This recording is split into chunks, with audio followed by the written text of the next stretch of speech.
হরে কৃষ্ণ। আগামী 13ই মে বুধবার পবিত্র অপরা একাদশী ব্রতের দিন। বছরে 24টি একাদশী ব্রতের মধ্যে একটি শ্রেষ্ঠ ব্রত হচ্ছে এই অপরা একাদশী ব্রত।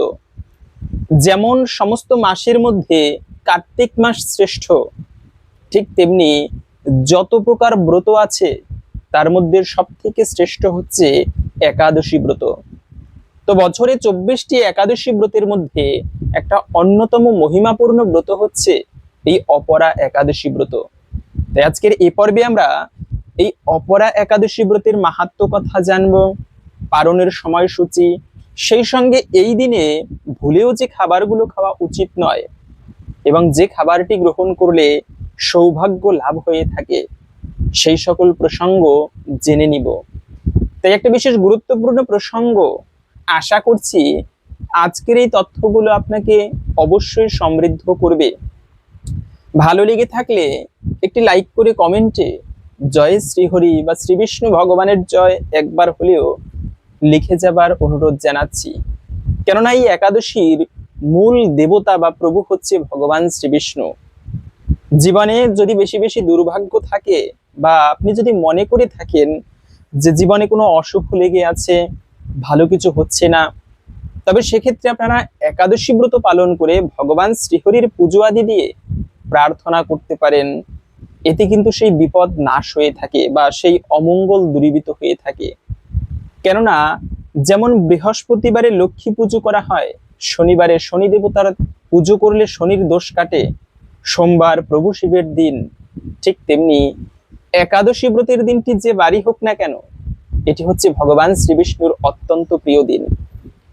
আর যদি কোনো ভক্ত একাদশীতে ব্রত করে এই ভগবান শ্রীহরির পুজো করতে পারে, তবে তার ফলে তার সমস্ত অমঙ্গল নাশ হয়ে থাকে এবং ভগবান বিষ্ণু তথা মা লক্ষ্মীর বিশেষ কৃপা দৃষ্টি প্রাপ্ত করা যায়।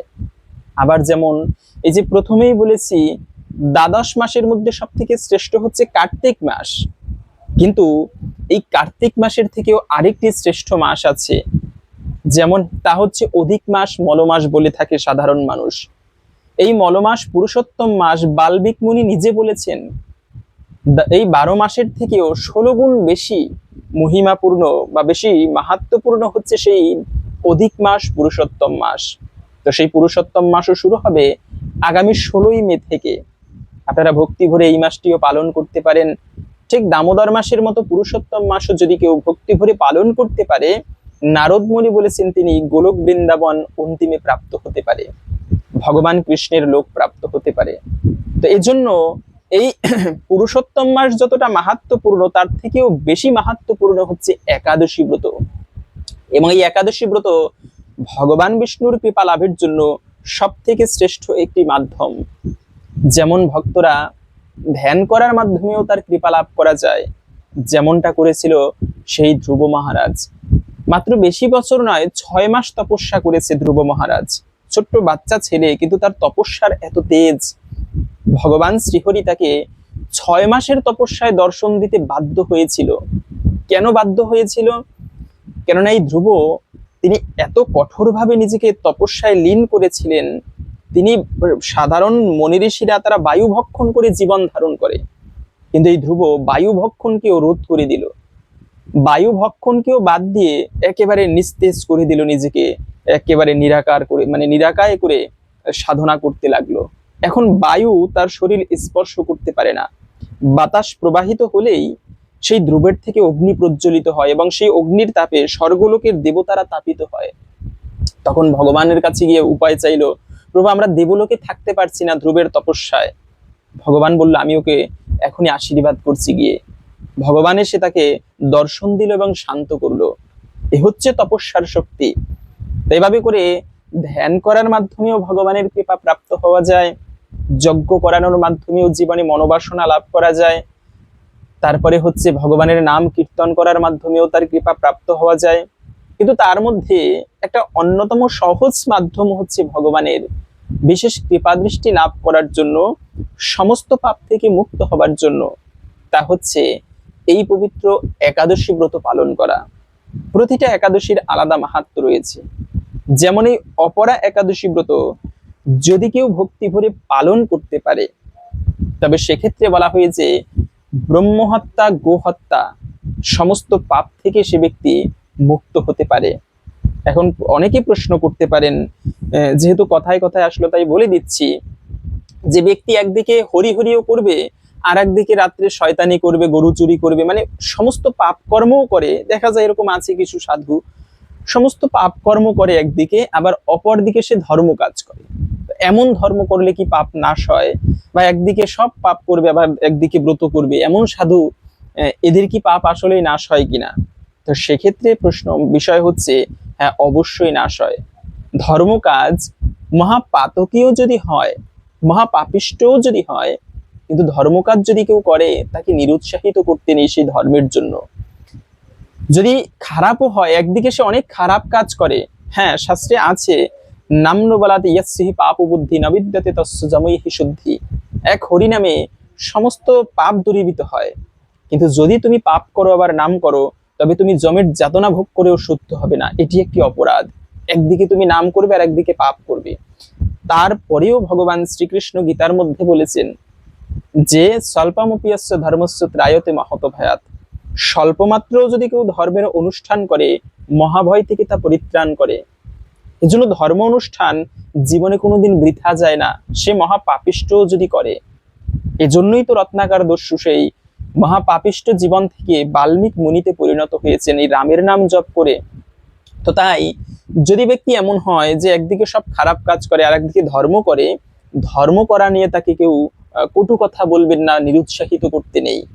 কেননা ও ব্যক্তিও একদিন ওই ধর্মপথে যেতে যেতে একদিন তার চেতনা শুদ্ধ হবে ভগবানের কৃপায়, কোনো বৈষ্ণবের কৃপায় হয়তোবা একদিন তিনিও ভালো হয়ে যাবে। এজন্য এই যে সমস্ত পাপ থেকে মুক্ত হওয়া যায়, হ্যাঁ অবশ্যই হওয়া যায়। এটা শাস্ত্রে বলা হয়েছে এই ব্রত মাহাত্ম্যে, আমার কোনো কথা নয়। ব্রহ্ম হত্যা, গো হত্যা, ভ্রূণ হত্যা আদি ভয়ানক পাপ, সমস্ত পাপ থেকে ব্যক্তি মুক্ত হতে পারবে যে ব্যক্তি এই অপরা একাদশী ব্রত ভক্তি ভরে পালন করবে। তার থেকেও গুরুত্বপূর্ণ বিষয় হচ্ছে দান করা।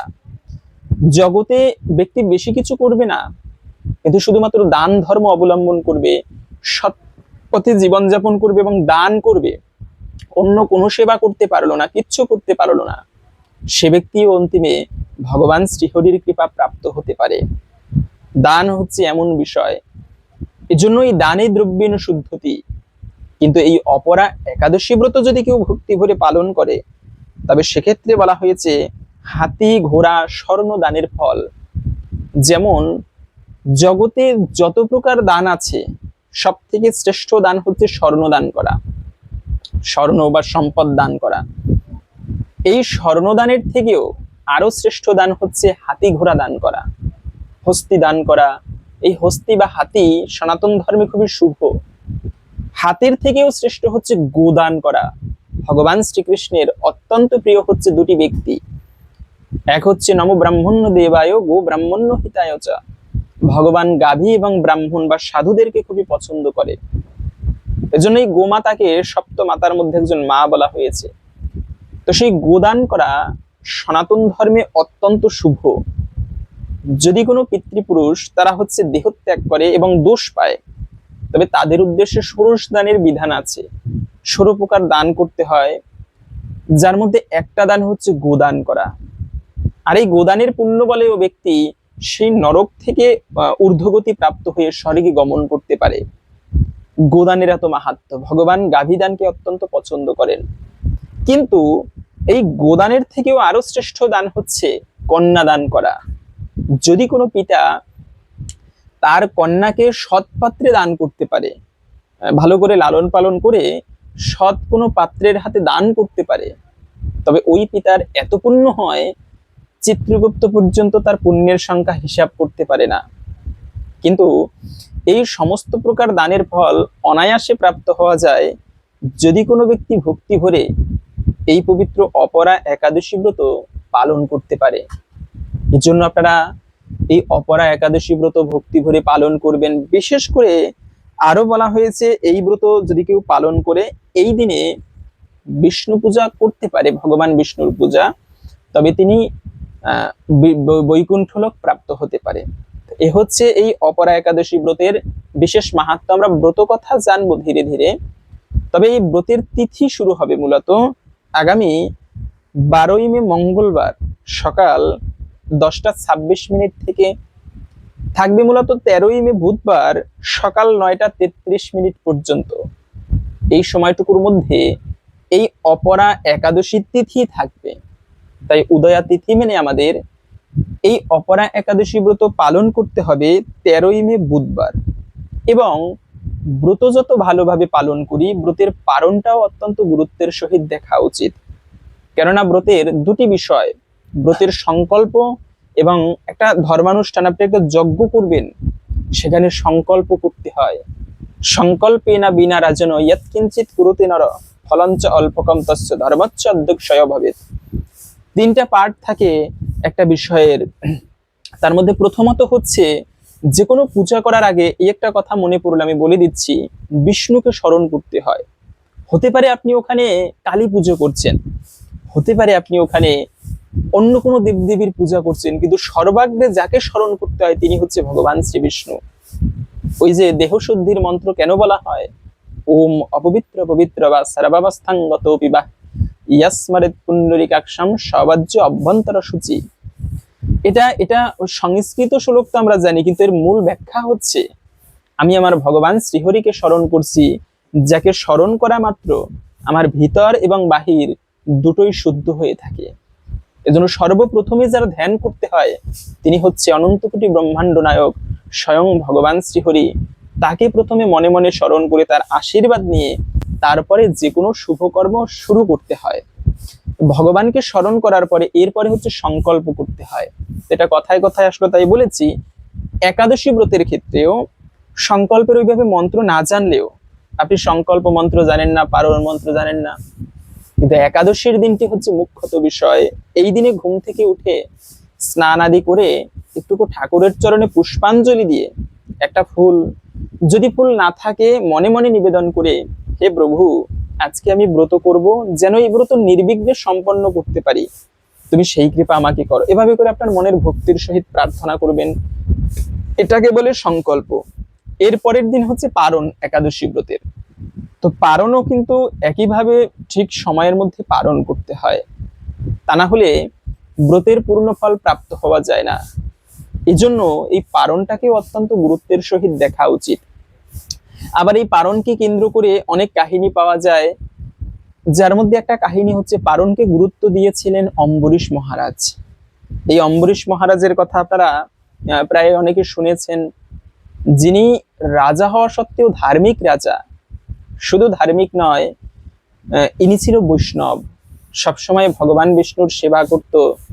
শুধু তাই নয়, নিজের হাতে ভগবানের মন্দির ঝাড়ুয়া দিয়ে দিত। এখন রাজ্যের রাজা যদি ভগবানের সেবা করে, তার প্রজারা কেমন হবে?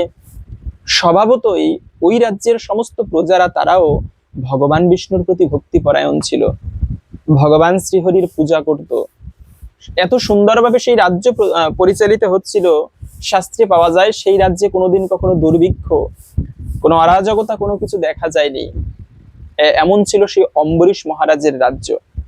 এবং শুধু তাই নয়, একাদশীর আগের দিনে এই অম্বরীশ মহারাজ সারা রাজ্যে ঢেরা পেটিয়ে ঘোষণা করে দিত, আগামীকালকে একাদশী ব্রত তোমরা সবাই ভক্তি ভরে পালন করবে। এবং সবাই পালন করত।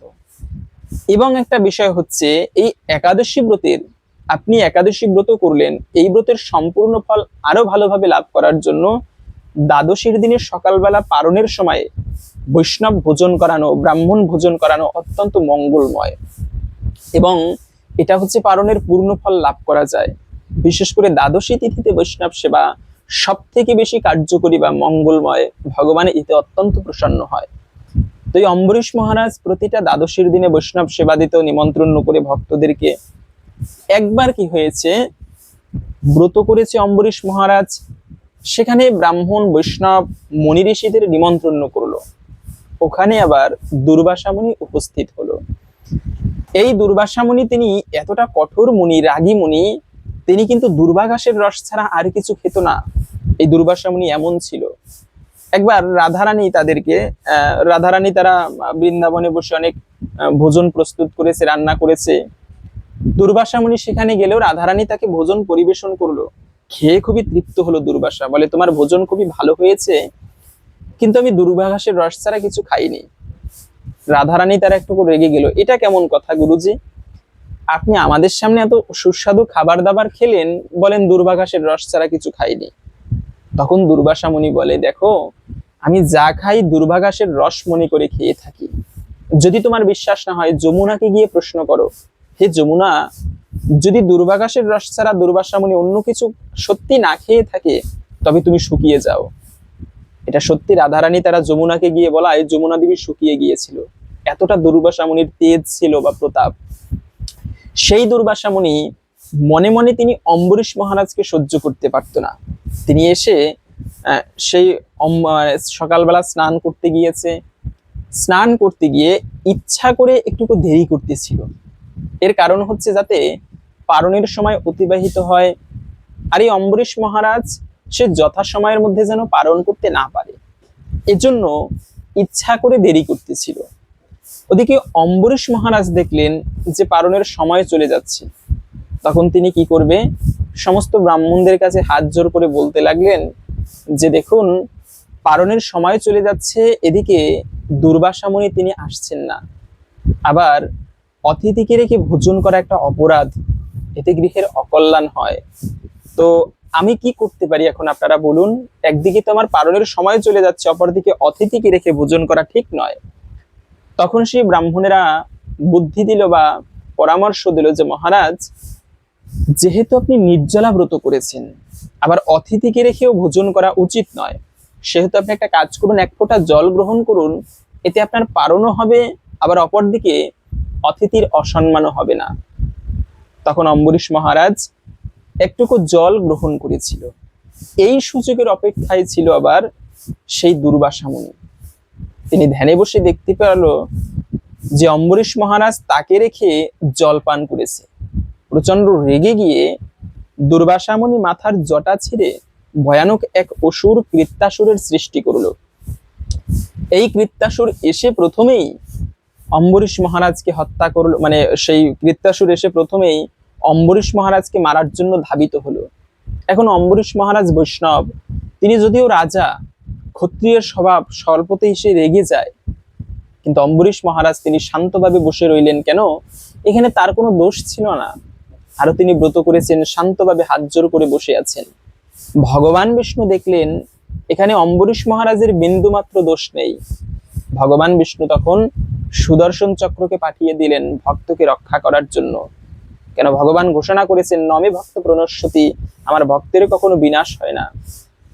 আজকে ভগবান বিষ্ণু নিজে সেই অম্বরীশ মহারাজকে রক্ষা করার জন্য সুদর্শন চক্রকে পাঠিয়ে দিয়েছে।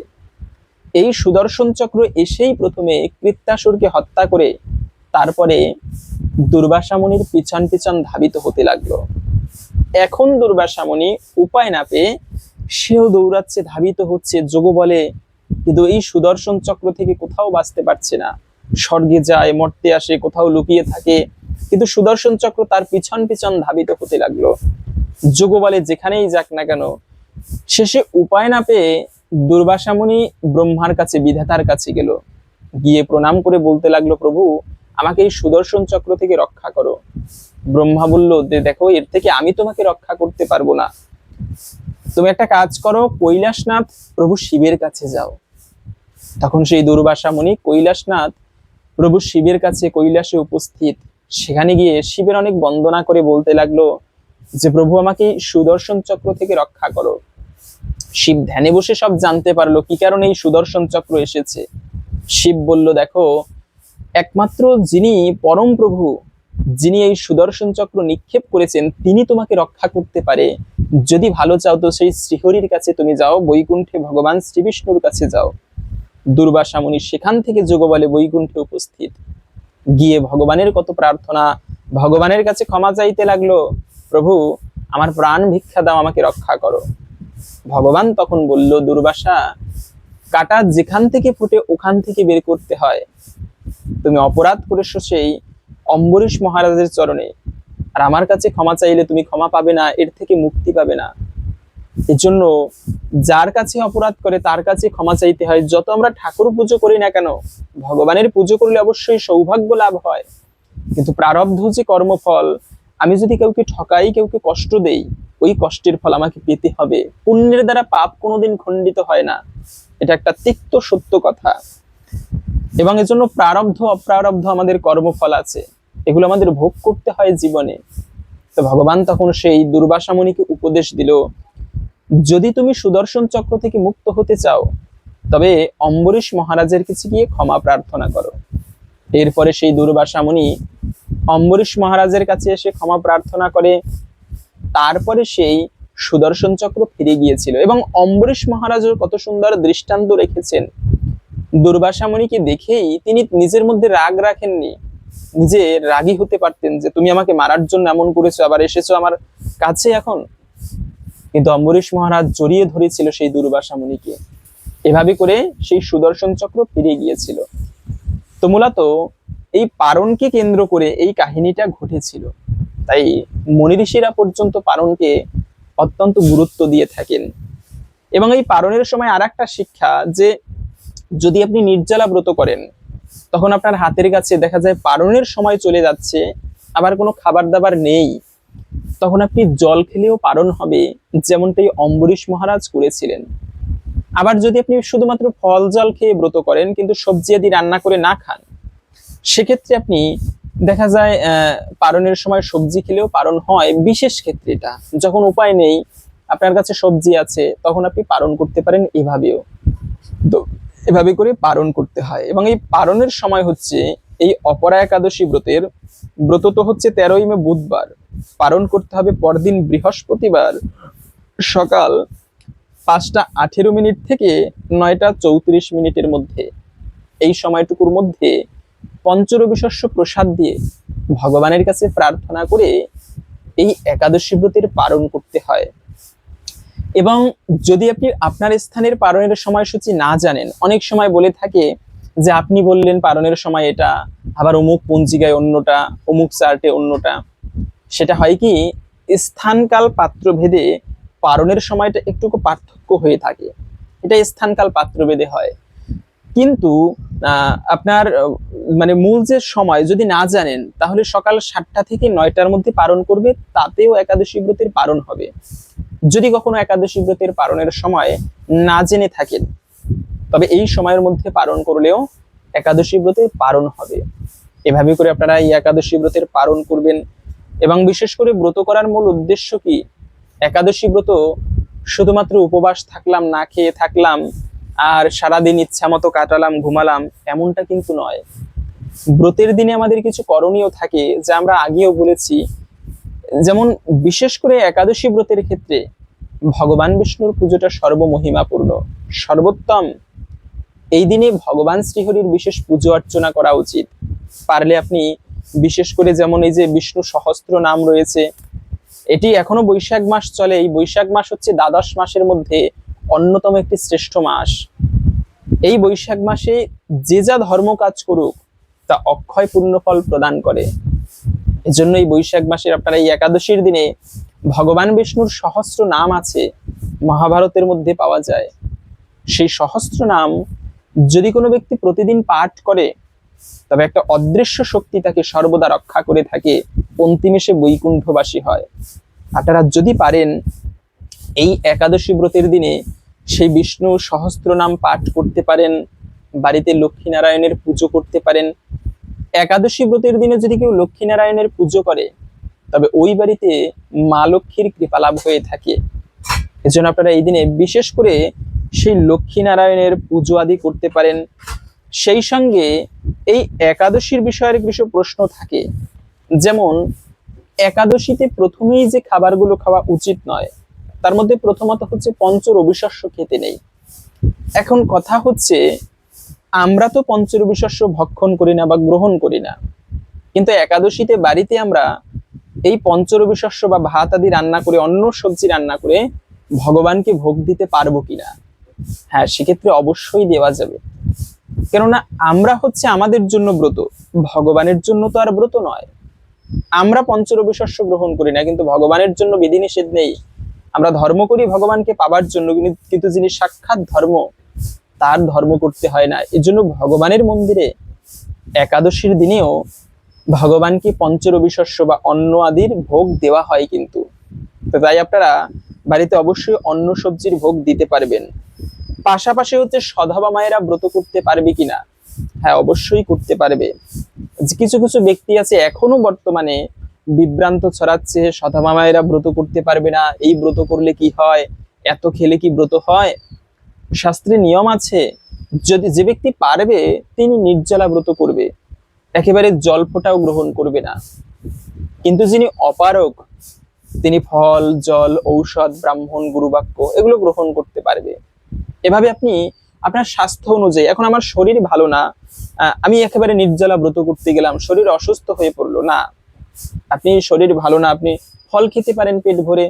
ফল যদি না পারেন বা না থাকে, সবজি রান্না করে খেতে পারেন, কাঠবাদাম, কাজু বাদাম, মিষ্টি কুমড়া, মিষ্টি আলু, পেঁপে, কাঁচকলা, ফুলকপি, এগুলো সূর্যমুখী তেল না হলে ঘি দিয়ে, অথবা একেবারে তেল যদি নাই থাকে মোটামুটি বাদাম দিয়ে রান্না করতে পারেন, চীনা বাদাম তেল দিয়ে রান্না করতে পারেন।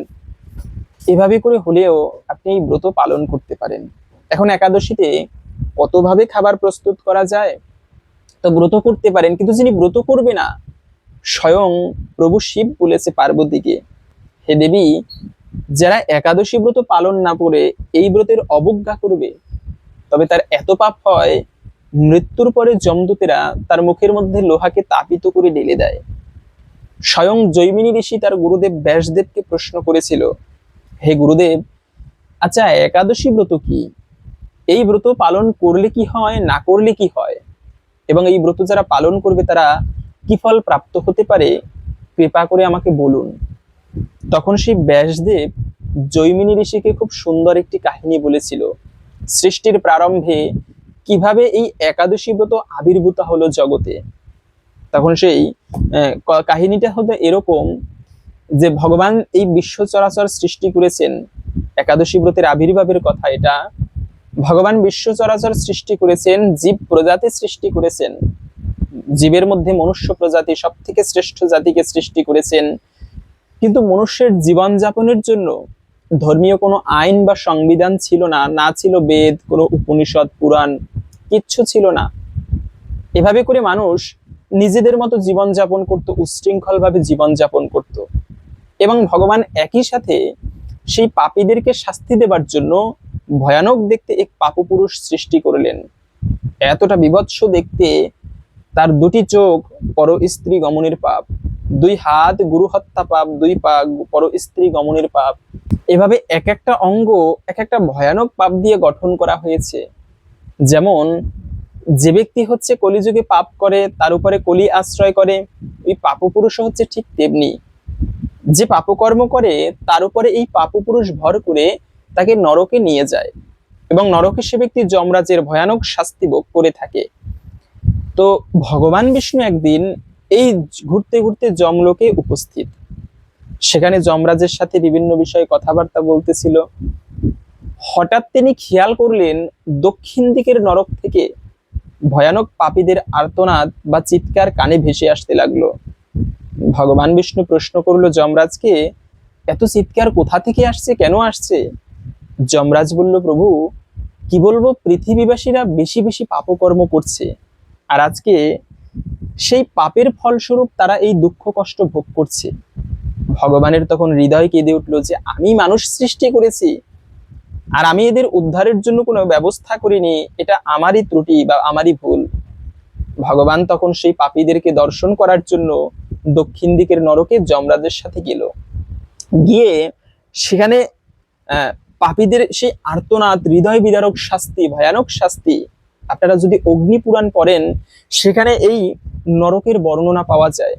আমাদের প্রত্যেকের এই নরকের বর্ণনাগুলো শ্রবণ করা উচিত। কেন? এতে আমরা সেই পাপকর্ম থেকে অনেকটা বিরত হতে পারি বা বুঝতে পারি কোন পাপের ফলে কোন শাস্তি পেতে হয়। এবং এই শাস্তির কথা শুনলেও ওই যে একটা কথা আছে না, মানে একটা প্রবাদ বাক্য এরকম, জানি না আপনাদের ওইদিকে প্রচলিত আছে কিনা, যে মায়ের নাম লক্ষ্মীকান্ত, ভূত পলায় যার ডরে। মানে এটা আমাদের গ্রাম্য একটা প্রবাদ, যে শাস্তি হচ্ছে এমন বিষয়, সবাই কিন্তু শাস্তিকে ভয় করে থাকে। তো তো ভগবান বিষ্ণু তখন সেই পাপীদেরকে দেখে তার হৃদয় কেঁদে উঠেছে যে এদের উদ্ধারের জন্য কোনো ব্যবস্থা করেনি।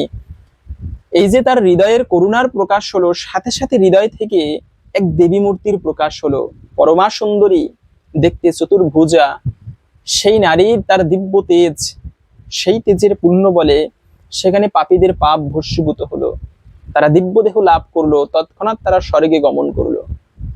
ভগবান বিষ্ণু তখন ঘোষণা করলো, এ হচ্ছে একাদশী ব্রত।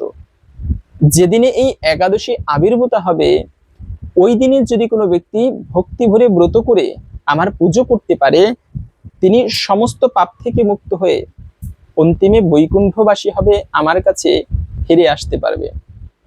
তো এরপর থেকে সবাই একাদশী ব্রত করে, একদিকে মহা পাপ করলেও ব্রত করে সর্বপাপ থেকে মুক্ত হয়ে সে বৈকুণ্ঠে ভগবানের কাছে চলে যাচ্ছে।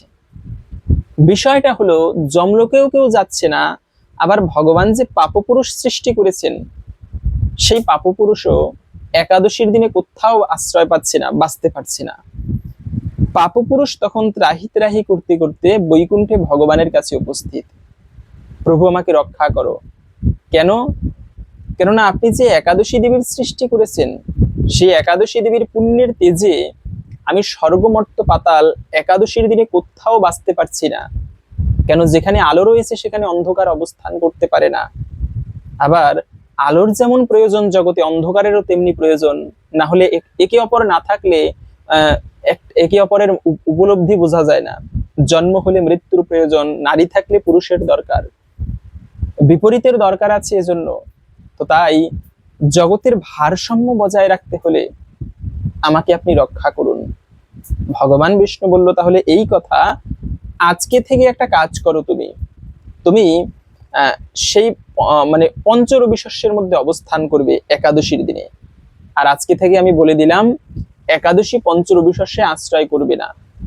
কিন্তু যে ব্যক্তি এই একাদশীতে পঞ্চরবি শস্য ভক্ষণ করবে, তিনি পাপ না করেও তাকে মহাপাপের ভাগী হতে হবে। এজন্য একাদশীতে আপনারা ব্রত না করলেও এই পঞ্চরবি শস্যকে বর্জন করে অন্যান্য খাবার গ্রহণ করুন, কিন্তু পঞ্চরবি শস্য ভুলেও খেতে নেই। এতে কি হয়? মাতৃহত্যা, পিতৃহত্যা, ভাই হত্যা, গুরু হত্যা, ব্রাহ্মণ হত্যা, সকল ভয়ানক পাপের ভাগী হতে হয় পাপ না করেও। যে ব্যক্তি একাদশীতে এই পঞ্চরবি শস্য ভক্ষণ করবে, সেই সঙ্গে একাদশীর দিনে আরো কিছু বিষয় আমাদের খেয়াল রাখা উচিত। যেমন আমরা অনেকে আছে ভগবানের সেবার জন্য ফল আদি কাটতে যাই বা তৈরি করা হয়, সবজি কাটতে যায়, সেক্ষেত্রে সেই কাটাকাটির কাজ করতে গিয়ে যেন হাত পা কেটে না যায়, রক্তক্ষরণ যেন না হয়। শরীর থেকে রক্তক্ষরণ হওয়া একাদশী ব্রতের দিনে, এতেও কিন্তু ব্রতের দোষ লাগে। তো এই বিষয়টা অবশ্যই খেয়াল রাখতে হবে, শরীর থেকে যেন রক্তক্ষরণ না হয়। পাশাপাশি আমরা অনেকে আছে একাদশীর দিনে শরীরে বিভিন্ন রূপচর্চা করে থাকি। একাদশীর দিনে দাড়ি কাটে, চুল কাটে, নখ কাটে, অনেকে আছে সাবান শ্যাম্পু করে। সেক্ষেত্রে হ্যাঁ, ভগবানের সেবা করতে গেলে সুন্দর করে সেজে গুজে যেতে হয়। অনেক সময় কথা আছে, ভগবানের সেবা মানে এত সাজুগুজু কিসের, করবে তো ভগবানের সেবা না। ভগবানের মন্দিরে গেলে সুন্দর করে সাজুগুজু মানে সেজে যেতে হয়, ভালো ধোয়া বস্ত্র পরে, চুল নখ বড় রাখতে নেই, একেবারে সুন্দরভাবে পরিপাটি হয়ে যেতে হয়। কিন্তু একাদশীর দিনে আবার রূপচর্চা করা নিষিদ্ধ। যেমন এই যে তেল মাখা হয়, বিভিন্ন মানে যে জিনিসটা খাওয়া যায় না ওইটা শরীরে কিন্তু মাখা যায় না, এটা জানেন তো, নিয়ম আছে। একটা ক্রিমও যদি ওই ক্রিমটা খাওয়া না যায়, ওটা মাখতে নেই শরীরে, কেন ওটা শরীরের রোমকূপের ভিতর দিয়ে ভিতরে প্রবেশ করে, স্বাস্থ্যের জন্য ক্ষতিকর। ঠিক তেমনি একাদশীতে অনেকে আছে যেমন শীতকালে সরিষার তেল মেখে স্নান করে, তো সরিষার তেল তো খাওয়া যায় না, ওতে ব্রতভঙ্গ হয়, শরীরে মাখলেও কিন্তু একই নিয়ম। এর জন্য একাদশীতে রূপচর্চা করা একান্ত নিষিদ্ধ। কোনো ক্রিম বা চুল ধোয়া বিশেষ করে এটা নিষিদ্ধ। আবার একাদশীর দিনে অনেকে আছে যে কষ্ট হয়ে যাচ্ছে, একটু ঘুমিয়ে নিলাম, না, একাদশীতে ঘুমাতে নেই।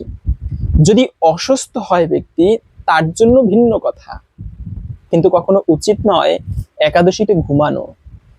সেক্ষেত্রে অপারগ হলে, অসুস্থ হলে তারা ঘুমাবে। পাশাপাশি হচ্ছে এই একাদশীর দিনে পাঁচফোড়ন ব্যবহার করা যাবে কিনা সবজির মধ্যে। হ্যাঁ, অনেকে আছে সবজি রান্না করে থাকে, সেক্ষেত্রে সেই সবজিতে পাঁচফোড়ন দেওয়া যাবে কিনা। হ্যাঁ, সবজি রান্নার মধ্যে একাদশীতে পাঁচফোড়ন দেওয়া উচিত নয়, যেমন জিরা, পাঁচফোড়ন, তারপরে হচ্ছে সরিষার তেল, এরপরে হচ্ছে কাউন, ওটস, শ্যামা চাল, এগুলো কিন্তু একাদশীতে খাওয়া উচিত নয়। এখন আমরা জেনে নিচ্ছি এই একাদশী ব্রতের মাহাত্ম্য কথা। এই ব্রত যারা ভক্তি ভরে পালন করবে তারা কি ফল প্রাপ্ত হতে পারে। শাস্ত্রে এই অপরা একাদশী ব্রতের বিশেষ মাহাত্ম্য কথা বর্ণনা করা হয়েছে। তাই আপনি এই ব্রত পালন করেন কিংবা না করেন, প্রত্যেকের উচিত ভক্তি ভরে এই ব্রত মাহাত্ম্য কথা শ্রবণ করা। এতে অনেকাংশেই একটুকু হলেও এই ব্রতের বিশেষ ফল প্রাপ্ত হওয়া যায়। তাই আসুন আমরা প্রথমে সেই প্রসঙ্গে জেনে নিচ্ছি, এরপরে ভিডিওর মূল প্রসঙ্গ এই দিনে যে খাবারটি গ্রহণ করলে সৌভাগ্য লাভ করা যায় সেই প্রসঙ্গে জেনে নিচ্ছি। আপনারা এই দিনে সন্ধ্যাকালে পরিবারের সকলে মিলে নিজেরা পাঠ করতে পারেন। এই যে এরকম ব্রত মাহাত্ম্য পাওয়া যায়, এই একাদশী ব্রতের দিনে উচিত এটা আমাদের সন্ধ্যাকালে পরিবারের সবাই নিয়ে একটুকু কীর্তন আদি করবে, এরপরে ঠাকুরের একটুকু মাহাত্ম্য কথা শ্রবণ করবে, ব্রত মাহাত্ম্য কথা শ্রবণ করবে। এতেও এই ব্রতের ফল অনেকাংশেই প্রাপ্ত হওয়া যায়। তো আসুন আমরা এখন প্রথমে সেই প্রসঙ্গে জেনে নিচ্ছি। অপরা একাদশী।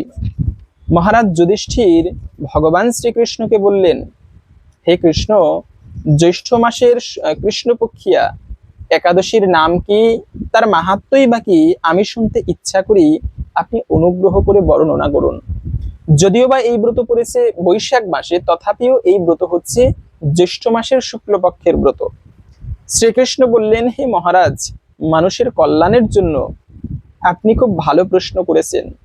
বহু পুণ্য প্রদানকারী, মহাপাপ বিনাশকারী ও পুত্র দানকারী এই একাদশী অপরা নামে প্রসিদ্ধা। এই ব্রতকারী ব্যক্তি জগতে প্রসিদ্ধা লাভ করে।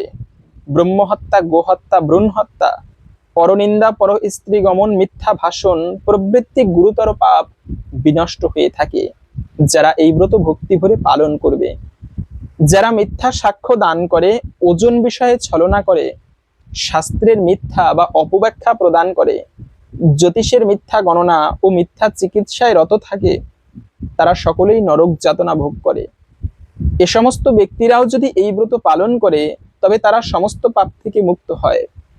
ক্ষত্রিয় যদি স্বধর্ম ত্যাগ করে যুদ্ধক্ষেত্র থেকে পালিয়ে যায় তবে সে ঘোরতর নরকগামী হয়, কিন্তু সেও এই ব্রত পালনে মুক্ত হয়ে স্বর্গগতি লাভ করে। মকর রাশিতে সূর্য অবস্থানকালে মাঘ মাসে প্রয়াগে স্নানে যে ফল লাভ হয়, শিবরাত্রিতে কাশীধামে উপবাস করলে যে পুণ্য হয়, গয়াধামে ভগবান শ্রীবিষ্ণুর পাদপদ্মে পিণ্ডদানে যে ফল পাওয়া যায়, সিংহ রাশিতে বৃহস্পতি অবস্থানে গৌতমী নদীতে স্নানে, কুম্ভে কেদারনাথ দর্শনে, বদ্রিকাশ্রম যাত্রায় ও বদ্রীনারায়ণ সেবায়, সূর্যগ্রহণে কুরুক্ষেত্রে স্নানে, হাতি ঘোড়া স্বর্ণ রত্ন দানে এবং দক্ষিণা সহ যজ্ঞ সম্পাদনে যে ফল লাভ হয়, এই ব্রত পালন করলে অনায়াসে সেই সকল ফল লাভ হয়ে থাকে। এই অপরা একাদশী ব্রত পাপরূপ বৃক্ষের কুঠার স্বরূপ, পাপরূপ কাষ্ঠের দাবাগ্নির মতো, এবং এই ব্রত অন্ধকারের সূর্য সদৃশ ও পাপরূপ হস্তির সিংহ স্বরূপ। এই ব্রত পালন না করে যে ব্যক্তি জীবন ধারণ করে, জলে বুদ্বুদের মতো তার জন্ম মৃত্যুই কেবল সার। অপরা একাদশীতে উপবাস করে বিষ্ণু পূজা করলে বিষ্ণুলোকে গতি হয়। এই দিনে এজন্য একাদশী ব্রতের দিনের মূল বিষয় হচ্ছে, যে কোনো একাদশী ব্রতের মূল বিষয় হচ্ছে ব্রত করে লক্ষ্মীনারায়ণ বা ভগবান শ্রীবিষ্ণুর পুজো করা, পরম প্রভুর পুজো করা, কেননা এই একাদশীর অধিষ্ঠাত্র দেবতা হচ্ছে স্বয়ং ভগবান শ্রীহরি। এবং এই ব্রত কথা ভক্তি ভরে পাঠ ও শ্রবণ করলে সহস্র গাভীদানের ফল লাভ হয়। ব্রহ্মাণ্ড পুরাণে এই ব্রত মাহাত্ম্য কথা বর্ণনা করা হয়েছে। তো এই ছিল মূলত অপরা একাদশী ব্রতের মাহাত্ম্য কথা। আশা করি বুঝতে পেরেছেন এই ব্রত পালন করলে আমরা কি ফল প্রাপ্ত হতে পারি। তাই আপনি প্রতিটা একাদশী ব্রত পালন করুন এবং কষ্ট করে হলে সবজি খেয়ে হলেও পালন করুন, এবং শেয়ার করে অপরকেও জানিয়ে দিন এই ব্রত মাহাত্ম্য প্রসঙ্গে, যেন আমরা জেনে উৎসাহী হই ব্রত পালন করতে। সেই সঙ্গে এই দিনে কোন খাবারটি গ্রহণ করলে সৌভাগ্য লাভ হয়। প্রথমত হচ্ছে, যে খাবারগুলো ভুলেও খেতে নেই তার মধ্যে পঞ্চশস্যকে বাদ দিতে হবে। একাদশীতে ভুলেও পঞ্চরবি শস্য গ্রহণ করা উচিত নয়। ধান জাতীয় খাবার, গম জাতীয় খাবার, যে কোনো প্রকার ডাল, সরিষা, উর্স, কাউন, শ্যামা চাল, শ্যামাদানা, পাঁচফোড়ন এগুলোকে বর্জন করতে হবে। সেই সঙ্গে সবজি রান্না করতে গিয়ে যেমন পুঁই শাক, ঢেঁড়স, বটবটি, সিম, বাঁধাকপি, কলমি শাক, বেগুন, পটল, ঝিঙা এগুলো কিন্তু একাদশীতে খাওয়া উচিত নয়। সবজির মধ্যেও সিম্পল, আমরা একাদশীর দিনে খাবারের প্রতি মনোযোগ দেওয়া উচিত নয়। যদি কোনো খাবার নিয়ে সন্দেহ হয় ওটা খাবেন না একাদশীতে, যে এটা খাওয়া যাবে কি যাবে না। সেই সঙ্গে যদি খান কোনো খাবার, তবে একটা খাবার খেলেই মঙ্গল হয় না। মূলত মঙ্গল হয় কিসে? যদি কেউ ভগবানের প্রসাদ গ্রহণ করতে পারে। আপনি সুস্বাদু ফল এই দিনে ভোগ দিয়ে ভগবানকে, একাদশীতে সেই প্রসাদ নিজে গ্রহণ করবেন, শুধু নিজে নয়, সেই প্রসাদ ছোট্ট ছোট্ট বাচ্চাদের মধ্যে, সবার মধ্যে বিতরণ করবেন। এই প্রসাদে হয় প্রকৃত কৃপা। তো এই দিনে আপনি যদি খেতে হয় ভগবানের প্রসাদ গ্রহণ করতে পারেন, ফল প্রসাদ, এটা হচ্ছে প্রকৃত কৃপা লাভ হয় ভগবানের। কেন? প্রসাদের মাধ্যমেই জগন্নাথ কৃপা করে থাকে। এজন্যই তো বলা হয় প্রসাদে সর্বদুঃখানাম হানিরস্য পূজায়তে। তো ভালো লেগে থাকলে একটি লাইক করে কমেন্টে জয় শ্রী বিষ্ণু ভগবানের জয় একবার হলেও লিখে যাবার অনুরোধ জানাচ্ছি। ভগবান শ্রীহরির কৃপায় আমাদের সকলের জীবনে মঙ্গল হোক, এই কামনা করে আজকের ভিডিওটি এখানে সমাপ্ত করছি। হরে কৃষ্ণ।